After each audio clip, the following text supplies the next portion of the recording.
안녕하세요. 빅머니의 권미란입니다. 간밤 시장의 핵심 이슈, 미중 무역 협상과 경기에 그림자가 들이오는 이슈가 나오게 되면서 시장은 그늘진 모습을 보였습니다. 미중 정상회담이 휴전 기한을 넘길 수 있겠다라는 것을 트럼프 대통령과 백악관 측에서 직접 확인을 해줬고, 이에 따라서 불확실성과 경계감이 다시 한번 생겨나고 있습니다. 협상판이 깨질 만한 이슈는 아니겠지만 긍정적인 추이든 부정적인 추이든 그 가능성은 양측으로 다시 한번 열려있는 상황이 되었는데요. 또 EU 집행위원회가 제시한 올해 유로존의 경제 성장률 전망치 1.3%로 하향 조정했습니다. 영국의 전망치 역시도 하향 조정됐는데요. 유럽의 경기 둔화 우려감까지 겹치는 양상이었습니다. 한 차례 베어마켓 랠리를 보인 이후에 시장은 다시 한번 미중 북미 협상 이벤트와 또 경기, 실적 같은 이러한 것들의 방향성에 따라서 앞으로 시장 방향성을 찾아갈 것이다. 이러한 전망이 나오고 있는 가운데 시장은 한 템포 쉬어가는 움직임 보여주고 있는데요. 추가 위험 선호, 이 상승 여력은 경기와 유동성에 달려있다라는 시각을 일전에 한번 전해드렸습니다. 글로벌 중앙은행들의 비둘기파적인 기조가 확산되고 있는 움직임이 포착되고 있는데요. 호주 중앙은행이 지난 6일에 현재 통화정책의 기조가 중립적으로 전환됐다고 시사를 했고, 이어서 오늘 분기 통화정책 성명에서 경제 성장률과 물가 전망치를 하향 조정했습니다. 호주 중앙은행에서는 지난해 말 기준 GDP 성장률을 3.6% 기존에서 2.4%로 대폭 하향 조정했고, 올해 전체적인 GDP 성장률 전망치를 3.3에서 3%로 낮춰 잡았습니다. 여기에 인도 중앙은행은 바로 어제 기준금리를 25bp 인하하는 모습을 보였는데요. 이것은 1년 반 만에 첫 기준금리 인하였고요. 6.25% 현재 인도 내 기준금리 결정되었습니다. 연초 연준의 스탠스 변화 이후에 첫 금리 인하 사례가 나오고 있는 거고요. 앞으로 인도네시아나 터키 같은 신흥국들의 기준금리 인하 기조가 이어질 수 있겠다라는 전망 나오고 있습니다. 유럽중앙은행도 드라기 총재가 지난달 말에 일전에 유로존 경기 둔화 발언을 했었고요. 이후에 올해 여름 정도로 예상이 되던 금리 인상이 지연될 수 있겠다라는 그러한 가능성들 나오고 있습니다. 월가에서는 미국 연준에서 스탠스를 완화적으로 기조를 선회하게 되면서 여타 글로벌 중앙은행들이 정책 방향을 완화적인 스탠스로 가져가기에 용이해졌다라고 분석을 하고 있는데요.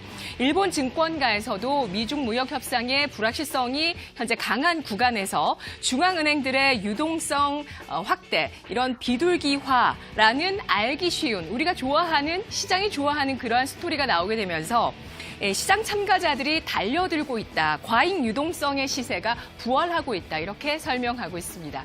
다시 한번 이 유동성 파티가 끝나기 전까지 먼저 술에 취하지 않은 채 이 파티를 즐기려는 사람들이 나오고 있고요. 오늘 차익 실현 매물이 일부 나오면서 한 발 빼고 시장을 지켜보겠다라는 보수적인 투자자들도 나오고 있습니다. 미중 무역 협상까지 뒤로 둔 채 미국에서 집중하고 있는 북미 정상회담, 서로 기브앤테이크 할 부분이 무엇인지 살펴보도록 하겠습니다. 혹여 미중 정상회담의 이러한 지연 이슈가 이러한 협상에도 여파가 미치게 될지 시장에서는 주목을 하고 있는 양상인데요. 현재 미국에서는 대북 제재 완화 이전에 핵사찰 검증을 해야 된다라고 이야기를 하고 있고, 북한은 이에 대한 반대급부로 대북 제재 해소와 종전 선언을 해달라라고 요구를 하고 있습니다. 서로 단계를 밟아 나가는 데 있어서 이견 차이를 보이고 있는 것이고요.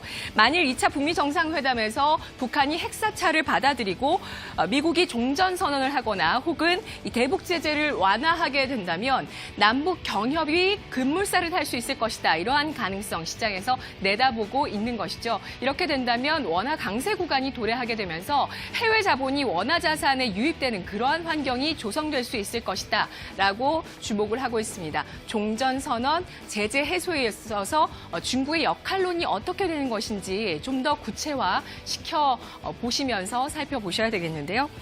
자, 어제 미국 기업 가운데 앞으로 1분기 실적 가이던스, 자신감을 보이면서 앞으로 실적 올라갈 수 있겠다라고 이야기했었던 그러한 기업이 미국 내에서 단 9개에 불과했다라는 그러한 이야기 전해드렸는데요.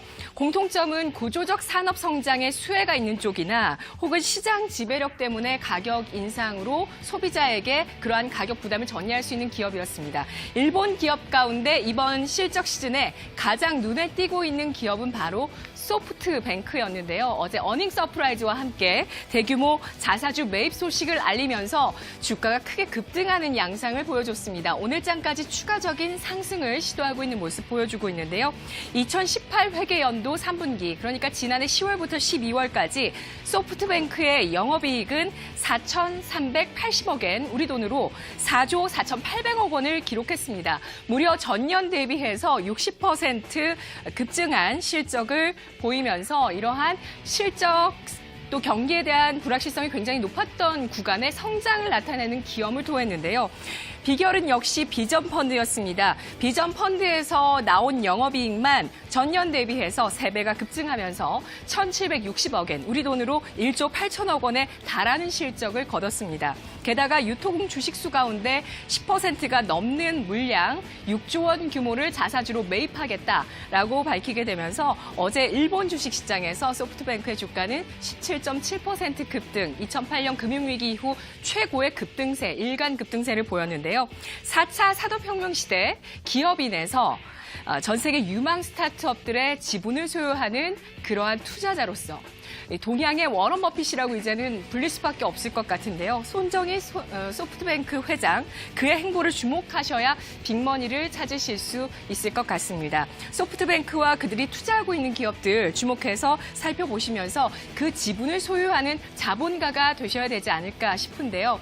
그가 우리 스타트업들 가운데 투자를 하고 있는 기업들은 대략 9가지로 나오고 있습니다. 쿠팡이 가장 유명하죠. 지난해 연말에 추가적으로 2조 원 넘는 돈을 더 투자를 받았고 적자 상태에서 투자를 받았다고 해서 굉장히 이슈가 됐었는데요. 이커머스입니다. 요즘 주부들은 쿠팡, 쓱배송 아니면 마켓컬리에서 마트 쇼핑을 즐기고 있다고 합니다. 스노우 차이나 같은 경우는 영상 채팅 앱을 만들고 있는 기업이고요. 스푼 라디오, 개인 오디오 방송 플랫폼 역시 소프트뱅크 비전펀드에서 투자를 하고 있습니다. 당근마켓은 국내 중고품 동네 직거래 플랫폼입니다. 중고품 거래도 상당히 많이 하시죠. 하이퍼커넥트, 아자르로 유명한 역시 영상 채팅 앱입니다. 전 세계 2억 다운로드가 되고 있고 지난해 1,000억 원의 매출을 냈습니다. 인테이크는 간편 대용식, 블랭크 코퍼레이션은 비디오 커머스, 위버스 마인드 외국어 학습 콘텐츠, 망고 플레이트 맛집 검색 사이트입니다. 자, 이렇게 소프트뱅크 전 세계적으로 현재 250개 기업에 현재까지 6,800억 원의 자금을 투입하면서 투자에 나서고 있습니다. 오늘도 빅머니로 돌아올 수 있는 그러한 지분을 갖고 있는 기업들 잘 살펴보셔야 되겠죠. 오늘장 알아보도록 하겠습니다. 이 시각 주요 경제 뉴스 오상혁 아나운서입니다.